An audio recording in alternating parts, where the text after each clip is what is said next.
All right. Happy Friday afternoon, everybody. It's good to see you all again. Um, we have with us today a candidate for Congress. At no point in American history has it been more important, I think, than for the Democrats to take Congress back because the Republicans have pretty much surrendered their co-equal branch of government status, and they are letting a corrupt and criminal executive branch run wild. I do think the midterms will be an opportunity to course correct, and that's why I'm happy to be talking today with Ed FitzGerald. Ed worked as an FBI agent. He worked as a former prosecutor, one of my tribe, as you all well know.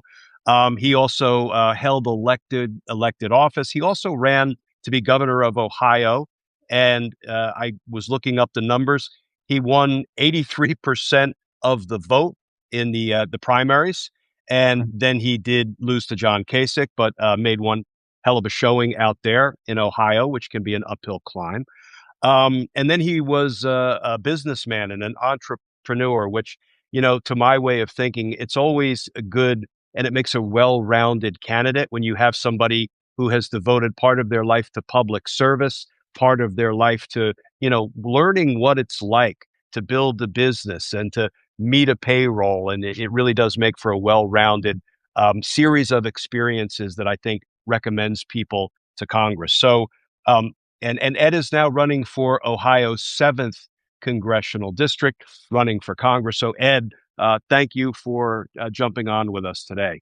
Sure. Thanks for having me. And Glenn, I've watched your stuff for a long time, and I like the clarity you bring to legal issues. I've been an attorney for a long, long time, and it's nice to see legal skills being used in the right way in a political context. So thanks for having me.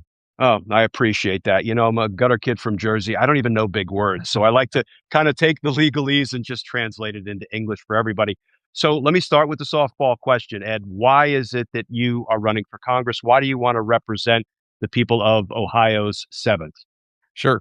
Well, you talked about some of my resume, and one of the things that I did right after I got out of law school, I was hired by the Justice Department as a special agent with the FBI. I worked in Chicago actually on organized crime and political corruption cases. I worked on an organized crime task force. For anybody that's listening to this that knows the Chicago area, I worked on cases in Cicero, Illinois, which is the most corrupt part of the Chicago area, which is quite a competition sometimes. And what you had there was you had a criminal organization, being the Chicago Mafia, and they had completely captured local government.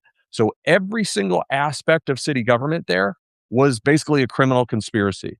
And then later I moved back to Cleveland, which is where my family roots are, and eventually went into elective office. I was a councilman and a mayor and other things. And I kind of thought that FBI experience was in my past. But what I have seen happen in the last year or so, I feel like I'm back in Cicero, Illinois again, because almost everything that this administration does has basically almost criminal intent behind it, quite honestly. And I never thought that I would see anything like that on this scale. And so I've been out of politics for 12 years.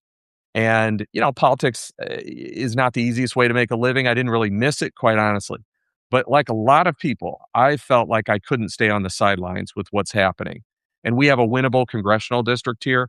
The incumbent is a former Trump staff person who is a complete rubber stamp, who, as you have pointed out, has basically surrendered, the Article 1 powers of Congress.